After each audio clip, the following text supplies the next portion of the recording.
السلام علیکم ورحمۃ اللہ وبرکاتہ۔ محترم سامعین، خواتین حضرات،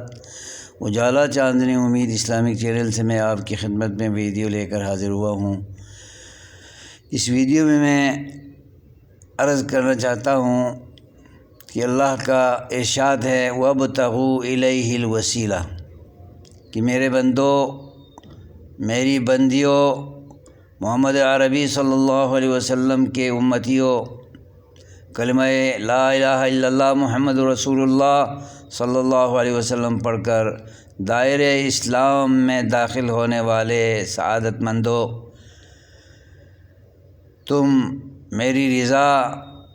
حاصل کرنے کے لیے، میری رحمتوں، برکتوں، مغفرتوں کو حاصل کرنے کے لیے اور دوزخ سے بچنے کے لیے وسیلہ اختیار کیا کرو، ذریعہ اپنایا کرو، سیڑھی اپنایا کرو۔ تو اس آیت کریمہ میں اللہ تبارک و تعالیٰ نے وسیلہ کو جامع طور پر بیان فرما دیا ہے، اور ہمارے لیے وسیلہ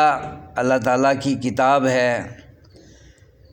نبی پاک کا ارشاد گرامی ہے اور گفتار و کردار ہے۔ تو ہمیں جو پاکیزہ دین دیا گیا ہے، دین اسلام، رضیت لکم الاسلام دینا، ان الدین عند اللہ الاسلام، ومن یبتغی غیر الاسلام دینا فلن یقبل منہ وہو فی الآخرۃ من الخاسرین۔ اللہ کا ارشاد ہے کہ یہ دین سراسر وسیلہ ہے، اس کے اندر موجود عقائد، اعمال، کردار، گفتار اور سارے اخلاقیات یہ ذرائع ہیں، یہ وسائل ہیں، یہ اسباب ہیں اللہ کے قرب کو حاصل کرنے کے لیے، اللہ کی رضا کو حاصل کرنے کے لیے۔ یہی اللہ تعالیٰ کا مفہوم ہے۔ اگر ہم نے کتاب و سنت کی تعمیل کر لی، قرآن پہ عمل پیرا ہوئے، نبی پاک کی سنتوں، طریقۂ کار، شریعت اور ان کے لائے ہوئے دین پر ہم نے کما حق و عمل کیا، تو سمجھ لیجئے کہ ہم نے وسیلہ اپنا لیا ہے، کیونکہ دین اسلام مکمل وسیلہ ہے۔ اور جن لوگوں نے یہ سمجھا ہے کہ کسی بڑی شخصیت کے پاؤں پکڑ لو اور انہیں وسیلے کے طور پر بیساکھی بنا لو اور ہم نجات پا جائیں گے، تو یہ جو شخصی وسیلہ ہے یہ ناجائز ہے۔ البتہ نیک لوگوں سے دعائیں کروا سکتے ہیں، اور دعا کس سے کی جاتی ہے؟ دعا اللہ سے کی جاتی ہے۔ کتنا نیک سے نیک ترین انسان کیوں نہ ہو، وہ اللہ کا محتاج ہوتا ہے، دین اسلام کا محتاج ہوتا ہے، اور اسلام کا محتاج ہوتا ہے۔ جب کوئی بھی اللہ کا محتاج ہو کر اللہ سے نہ مانگے، اللہ کی کتاب قرآن کو وسیلہ سمجھ کر اس پہ عمل پیرا نہ ہو، نبی محمد صلی اللہ علیہ وسلم کے لائے ہوئے دین اسلام کی پیروی نہ کرے، اور وسیلے کے غلط مفہوم کو سامنے رکھ کر وہ قبروں پہ جا کر بزرگان دین یا عبادت گزار لوگوں کی شخصیتوں کو، ان کی روحوں کو، ان کے مجسموں کو، ان کے مزاروں اور قبروں کو اگر ہم نے وسیلہ بنا لیا، سمجھ لیں کہ ہم نے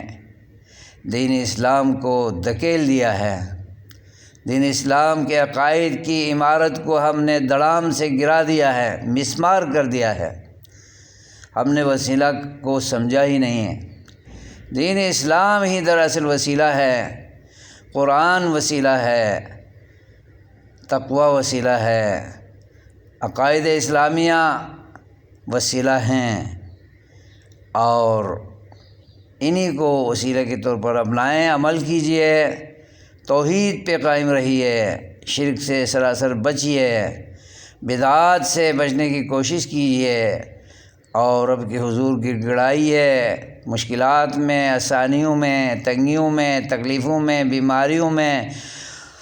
ہر وقت، ہر دم، ہر ساتھ اللہ ہی کے ہو کے رہیے، اسی کے دربار سے رجوع کیجیے، یہ ہے وسیلہ۔ اور جنہوں نے وسیلے کا غلط مفہوم لیا ہے کہ انسانوں کو پکڑ لو، ان کی رضا جوئی کرو، وہ اللہ کے حضور نزدیک کریں گے، اللہ کے قرب کو دلوا دیں گے، یہی تو کفار مکہ کا کام تھا، مشرکین کا کام تھا، وہ غیر اللہ کے وسیلے کے قائل تھے، جب کہ اللہ نے قرآن اتارا، انبیاء بھیجے، کتابیں نازل کی، قوموں کے غلط وسیلے کو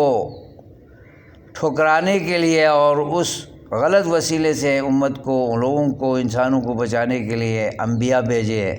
انہوں نے جائز اور ناجائز وسیلے کو بیان کر دیا، اور کسی بھی دور میں کسی بھی نبی نے شخصی وسیلے کو اور اللہ کے غیر کے وسیلے کو، دین اسلام کے غیر کے وسیلے کو، صحیح عقائد اسلام کے غیر کے وسیلے کو وسیلہ بنا کر پیش نہیں کیا ہے۔ تو آئیے وسیلے کو سمجھیں، اجالا چاندنی امید اسلامک چینل کے مستقل ممبر بنیے، اور یہاں سے قرآن و حدیث کی تعلیمات، اللہ و رسول کی صحیح تعلیمات کو سیکھیے، سمجھیے، اور اپنی دنیا اور آخرت بنائیے، سنواریے۔ اللہ تعالی ہم سب کو دین اسلام کو سمجھنے کی توفیق عطا فرمائے، اور ہمارے علم و فہم کو خالص بنائے، اور حق اور سچ کی دعوت دینے والے، حق اور سچ کو سمجھنے والے ہمیں بنائے۔ آمین۔ السلام علیکم ورحمۃ اللہ وبرکاتہ۔